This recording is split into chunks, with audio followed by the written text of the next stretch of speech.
Ô, Garrafa, tem alguém na linha? Tem sim, o secretário especial de Previdência e Trabalho do Ministério da Economia, Bruno Bianco, justamente para falar sobre o INSS. Bom, secretário, é um prazer falar com o senhor. Bom dia. Bom dia, Datena. Prazer é meu. Prazer em vê-lo aí, conversar com você e com seus ouvintes. Obrigado pela oportunidade. Secretário, me diga uma coisa. Nós estamos enfrentando um grave problema que os peritos não querem voltar a trabalhar porque dizem que é por problemas de EPI. O INSS realmente deixou vencer, não comprou equipamentos necessários? Não, Datena, de maneira nenhuma. Absolutamente tudo feito da melhor maneira possível. E ainda ontem eu solicitei um laudo técnico sobre todas as compras do EPI, dos EPIs e EPCs, né, equipamentos de proteção individual e equipamentos de proteção coletiva, todas elas feitas por engenheiros do trabalho, que são as pessoas competentes para tanto. Todas as agências que nós resolvemos abrir foram vistoriadas também, muitas delas por engenheiros do trabalho, tantas outras acompanhadas pela OAB, pelo Ministério Público do Trabalho, algumas pela própria imprensa. Então, de fato, são protocolos o mais restritivos possíveis, sempre levando em conta a proteção da população, que lá estará, e também dos servidores públicos. Enquanto se falava em EPIs, eu respeitei a associação que representa a entidade de classe que não quer voltar a trabalhar, porque, é claro, a gente não quer convidar ninguém para dançar com a morte. É claro que a Covid é uma doença seríssima, se você não tiver a proteção necessária, você acaba adquirindo a doença, pode transmitir a doença para outros pacientes ou para gente de dentro de casa mesmo, enfim. Se o EPI não está funcionando, eu calo a boca. Se não é esse o caso, está sendo cometido um erro grave aí e esses caras não estão voltando a trabalhar. Ontem me disseram que o funcionário, né, o médico, não pode ser, o perito, não pode ser despedido porque ele é exclusivo do INSS. Se ele é exclusivo, hoje nós já descobrimos que ele pode ter outras funções, ele pode trabalhar em outro lugar.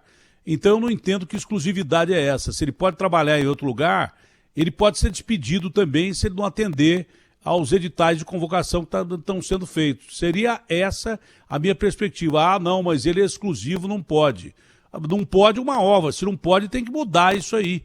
Porque se o cara pode trabalhar em outro lugar e o governo diz que tem a proteção individual necessária para ele, se tem os equipamentos necessários para ele, eu posso pensar que ele, durante essa pandemia, arrumou outros bicos para fazer, outros trabalhos para fazer e deixa aí o aposentado na mão esperando a perícia. O que é que o senhor tem a dizer sobre isso?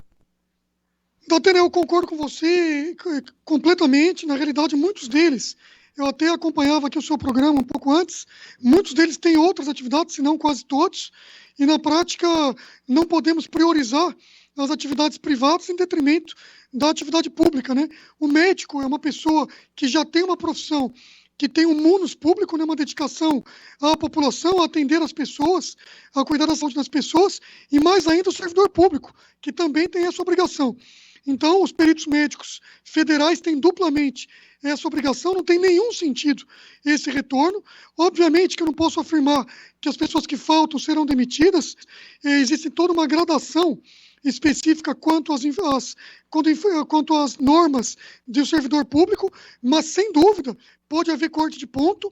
Eu já estou fazendo aqui, já estou providenciando a abertura dos processos administrativos para intimar essas pessoas, para que eles tenham o direito de me mostrar e de me justificarem por que da falta. Se essa falta for injustificada, tem corte de ponto e todas as consequências disciplinares. Não faz nenhum sentido, Datena, não atender a população. Nós passamos toda a pandemia informatizando, atendendo à distância, recepcionamos aqui mais de 2,5 milhões de pedidos, entanto muitos outros ficaram sem atendimento. O nosso compromisso é muito simples, Datena. Eu sou servidor público, não parei um dia sequer, não quero, obviamente, expor qualquer pessoa, mas eu tenho um compromisso, eu tenho um alvo, tenho uma missão que me foi delegada pela Presidência da República. Nós vamos atender a população, e é isso que vai ter que ser. Esses caras precisam ser atendidos, essas pessoas dependem disso para comer, e eu farei tudo o que for possível para que eles sejam atendidos, não tem outra opção. O representante da categoria dos peritos, assim, é muito fácil falar em sensibilidade se você manda o cara para ser contaminado. Pelo que o senhor está me dizendo, e pelo que o presidente do INSS pedisse, os EPIs estão disponíveis e estão em perfeito estado. Baseado nisso, se o cara não voltar a trabalhar, normalmente seria despedido. Normalmente seria despedido. Deve ter algum entrave em lei que não permite isso. Se tem esse entrave em lei que não permite isso, isso tem que mudar, porque nós estamos vivendo um mundo novo. E, de repente, não pode o cara só ter privilégio e não ter ônus, não é? Continuar trabalhando em outro lugar, recebendo do INSS os 13 mil, quase 14 mil, e ficando em casa e deixando o aposentado na mão. Ele disse, mas não é um serviço de emergência, porque o cara tem 40 dias ainda para receber depois do laudo expedido e tal. Não é para ele, né? Porque não está passando fome. Mas para os aposentados que estão passando fome é super emergência. Para ele não é, pode não ser oficial. E se tem cláusula de que o cara não pode ser demitido, isso aí tem que ser mudado. O cara deve ser demitido. Sabe? Porque nós vivemos um mundo completamente diferente e que depende mais ainda da perícia do que antigamente. Nós vivemos um mundo em que a doença está tirando vidas, mas está tirando dinheiro do bolso do cara que já é paupérrimo, pobre, que não tem dinheiro para comer, com preço de arroz, feijão disparado, o cara não tem dinheiro para comer. Então, mas ele está provado que não é serviço de emergência, que ainda demora 40 dias para o cara receber. Sim, mas se ele não for avaliado agora, o laudo demora a sair, aí são 40, mais 40, mais 40, e enquanto isso, o cara vai morrendo de fome. Insensível foi o cara que falou isso, porque ele não sabe que o cara já está morrendo de fome na casa dele, sem receber a grana. Esse é o grande detalhe. Outra coisa, sendo o Ministério ligado ao Ministério da Economia, sendo o INSS ligado ao Ministério da Economia, então o governo não tem interesse nenhum em pagar ninguém, está querendo receber. O Paulo Guedes está querendo até criar a CPMF. Não seria aí o X da questão também, que seria conveniente ao governo que os laudos não fossem feitos? Não, Datena, pelo contrário, com todo respeito a você aí, e sou seu fã, mas não faz nenhum sentido. Nosso objetivo aqui é absolutamente conceder benefício para aqueles que têm direito. E não é que esse serviço não é essencial, esse serviço é absolutamente essencial. Está num decreto do presidente da República. Tamanha boa-fé do presidente da República e do próprio ministro Paulo Guedes, que esse serviço foi um dos primeiros a serem colocados como serviço essencial. E nós não paramos um dia sequer. A gente continua pagando e antecipando benefícios. O nosso único objetivo aqui da nossa secretaria é conceder benefícios para aqueles que têm direito. Isso é uma determinação do presidente da República. Não existe esse argumento, muito pelo contrário, né? Tanto é que o nosso trabalho aqui, Datena, é dioturno. Há mais de 3 meses que eu converso com essa associação, eu respeito todas as associações e todos os sindicatos, eu sou do diálogo, e assim que tem que ser, mas chega uma hora que tem limite, né? Eu tenho que separar a pauta da associação com a pauta dos servidores públicos. Muitos servidores públicos são de boa fé e querem trabalhar. É o médico que está ali vocacionado a salvar vidas e atender essas pessoas. E muitos deles, você bem disse, trabalham no SUS, trabalham nas suas clínicas. E a gente não pode admitir o bombeiro com medo do fogo. Obviamente que eu protejo a saúde ao máximo. E nós fizemos isso. Protegemos ao máximo todos os EPIs, todos os EPCs, tudo absolutamente garantido. Eu, pessoalmente, fui o primeiro que fui às agências para verificar isso. Eu repito, eu estou trabalhando aqui diuturnamente, mas eu não posso colocar um interesse particular acima do interesse público. Essas pessoas estão passando fome. E quem optou por uma carreira pública, que dessa carreira depende a subsistência de uma pessoa, e mais ainda, quem optou por uma carreira pública da área da medicina, tem a função social de atender essas pessoas. Não tem nenhum sentido não atender, obviamente, desde que nós estejamos com tudo ali garantidos. E é por isso que eu convido a Band, convido você para que vejam todos os nossos equipamentos, todo o processo administrativo, todos os laudos técnicos feitos por engenheiros do trabalho, quanto à qualidade dos equipamentos de proteção individual e coletiva. É só reler o juramento de Hipócrates. Se eles não lembram, é só reler o juramento de Hipócrates e pronto, acabou. Agora, outro detalhe, e isso é uma verdade, o governo, da forma que pôde, o Brasil é um país pobre, que vem saindo do pior período recessivo da sua história, pior período econômico da sua história, que foi o ano passado, e pegou logo uma pandemia de cara quando estava se estabilizando. Mas o presidente cresceu no conceito da avaliação popular exatamente por acudir o povo no momento que ele precisava disso. O auxílio emergencial está provando isso, né? A pesquisa da Folha de São Paulo colocou o presidente crescendo e muito nas pesquisas e diminuindo a rejeição. Muito porque o auxílio emergencial foi pago. Então, eu quero crer que essa sua colocação é verdadeira, porque o governo interessa em ajudar. Pode ser que tenha gente dentro do governo que não se interesse tanto pelo povo assim, e que pense de uma outra maneira, e se pensar de uma outra maneira, não vai durar muito tempo no governo. Eu acho que a política do Paulo Guedes é meio distanciada da política do Bolsonaro. Eu vejo políticas equidistantes aí, isso aí não vai acabar dando certo, e o elo vai romper para o lado do Paulo Guedes. Ele só fala em CPMF e quer pagar menos auxílio emergencial. Se dependesse dele, o governo pagaria 200 paus. Se dependesse do Bolsonaro, o Bolsonaro pagava mais. Pode falar. Me perdoe por interromper, mas só para fazer justiça aqui. O criador do auxílio emergencial foi o ministro Paulo Guedes. Eu estava na mesa, então sou uma testemunha ocular. O ministro Paulo Guedes foi o primeiro que disse e pediu a mim. Ele criou. Não, eu sei que ele criou. Ele criou o auxílio emergencial, mas depois limitou o auxílio emergencial. Ele não queria nem pagar mais nada.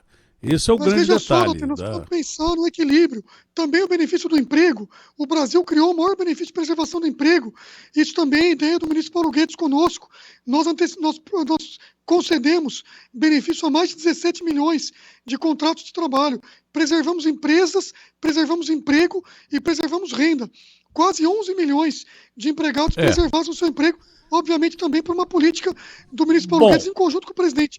Então eu vejo um alinhamento muito bom entre ambos. A gente tem seguido aqui a determinação do nosso ministro e sempre no foco que determina o presidente Bolsonaro.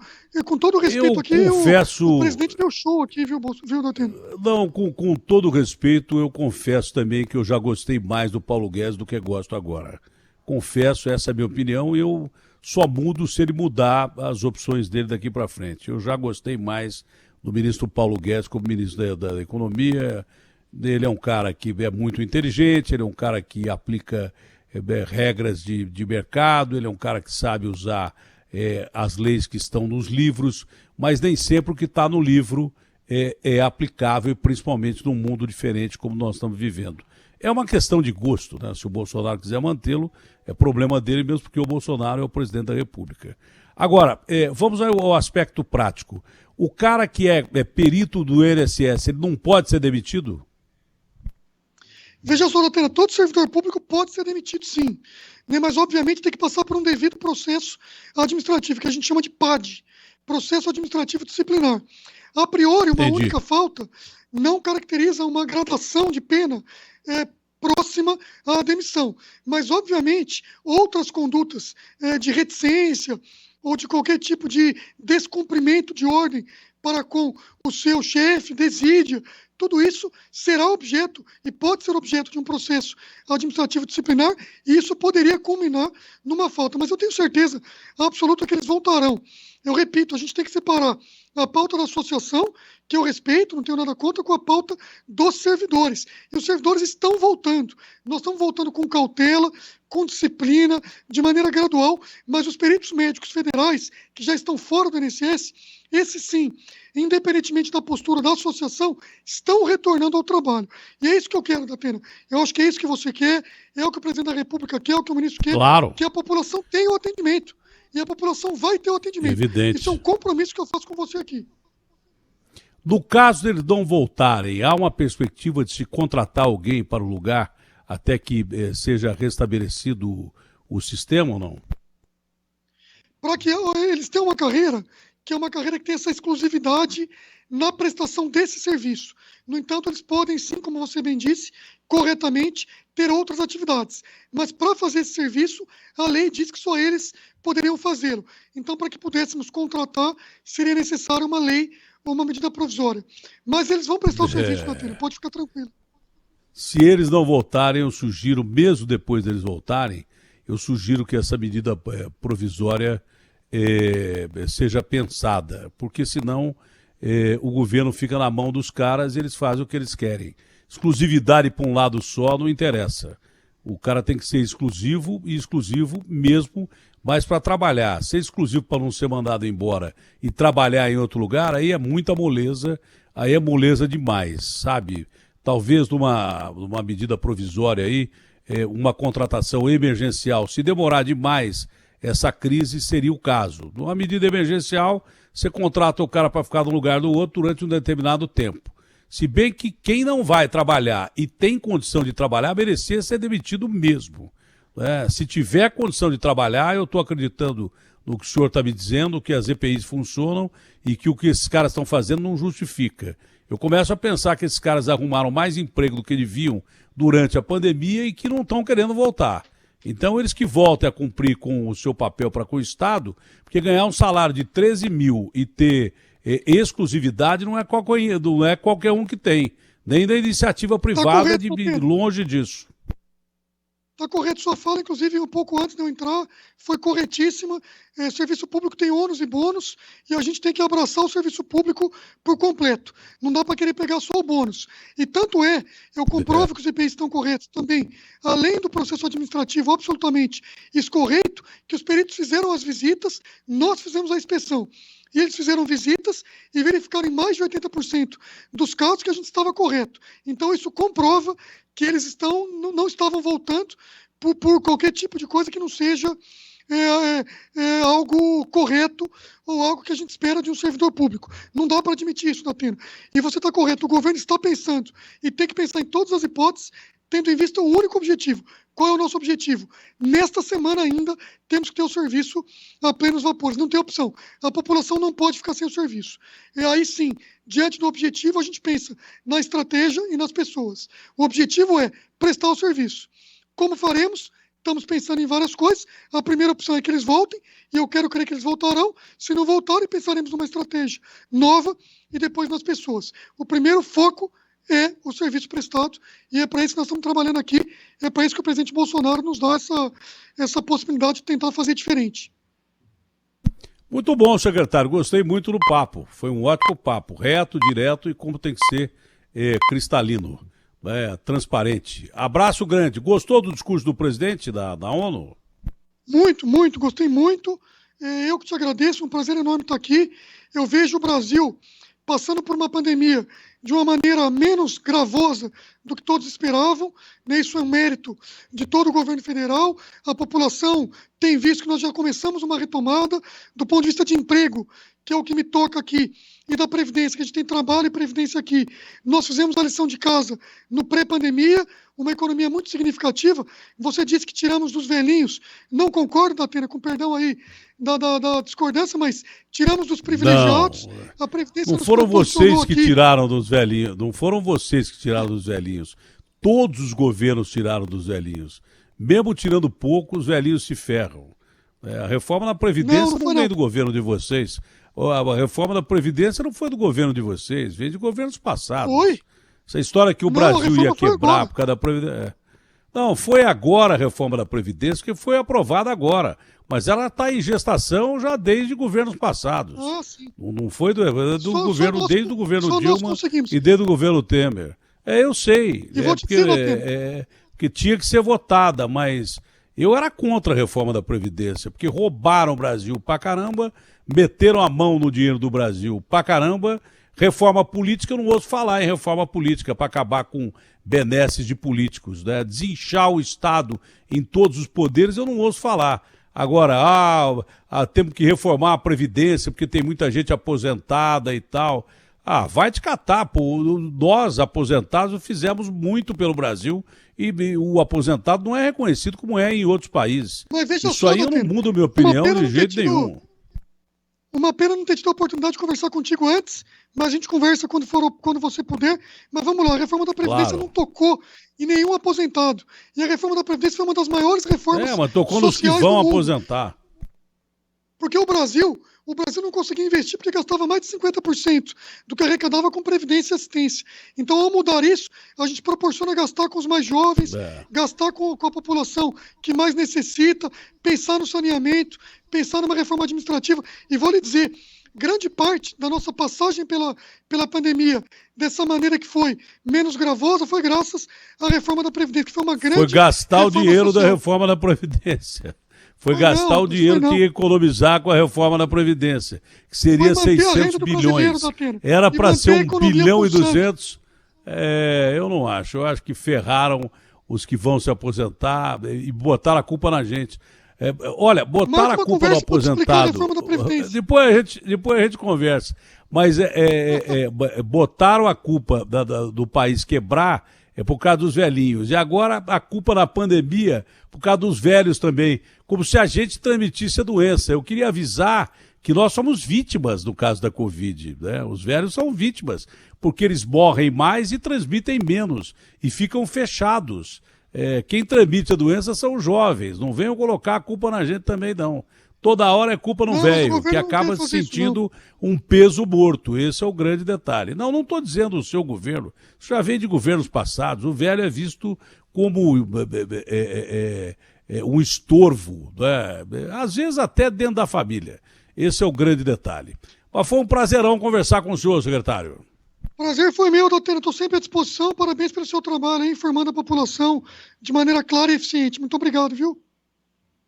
Foi eficiente, claro, o seu jeito de explicar também. Eu espero que essas normas mudem para que esses caras não fiquem só com o bônus e não tenham o ônus da história. Um abraço grande. Um abraço para você também.